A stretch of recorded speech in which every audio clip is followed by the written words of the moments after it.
Guys are ready now. Okay.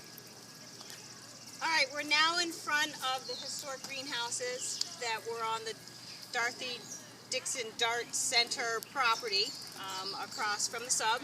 And we're going to hear a little bit about the history of the greenhouses and how the family used them here on the farm, and then what's being done with them today. Sure.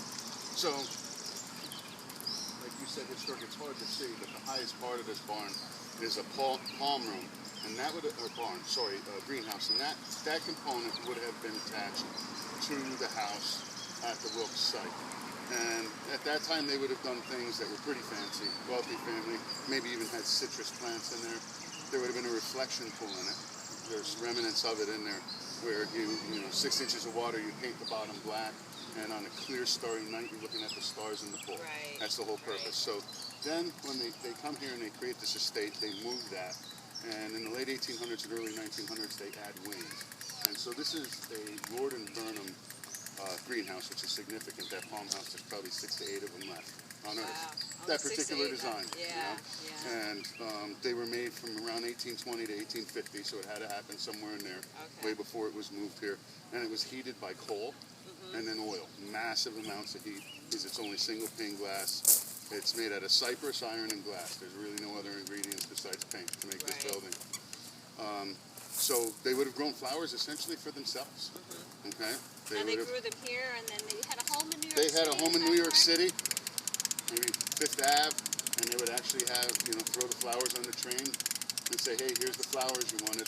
So it's completely private. At some point, maybe in the 80s and the 90s, the Cunningham family started doing poinsettias and different flowers for churches and funerals and things like that, and just it burned massive amounts of energy, like massive. So when we came, we're like, wait a second, we're not going to burn energy like that. It was a loser. Maybe they were able to afford that, and just the amount of fossil fuels being consumed. So what we do is, this time of year, it just gets hot in there, and we open the windows when we need to. Right. In the winter, you'd be surprised during the day. If you keep everything shut down and it's 3 degrees out, you might be at 40-some degrees in there, which feels With warm. no heat. With no heat. That's So amazing. then night happens. Right. So what we did is we put a system in that has a heat exchange that's actually a wood burner. Not the most environmentally friendly thing in the face of the earth, but what we're using is waste wood. So we have a lot of trees fall down here. We're in this county. Right. People's yards, and they end up here, and we split them. And on cold nights, we go in, and we heat it that way. And during the day, it really takes very little energy. And this is tied more into our programs with LIU 18. These kids are learning vocational skills. They're starting from seed. They're growing flowering plants. They're growing vegetables. They have their own garden.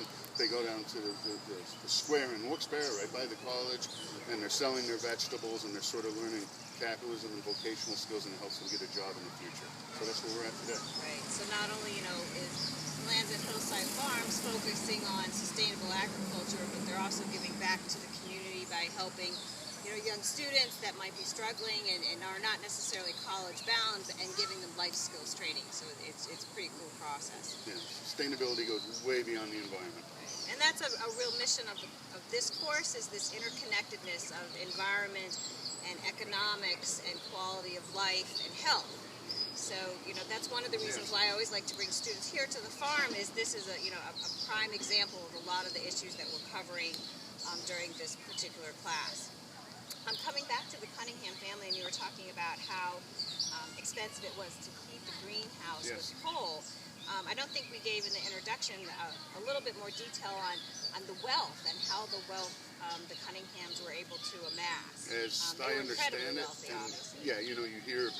you hear from them or the history or things we find around the farm, they were essentially coal brokers, so they weren't mining. Right. They weren't the railroad, owners. but they were selling and setting up transportation, so they were in the middle. They were the middleman. And I believe they also, there's the Eastern Penn Supply Company, which is in Wilkes-Barre. It's been sold since, and they've sold electrical and plumbing recently. Right. But I believe that they sold supplies to the miners, the hats, the lights, equipment. So they really had an in. I mean, they had a lot of history here. The first Cunningham that comes here looks like becomes the president judge of Luzerne County pretty early on out of Philadelphia. So, yeah.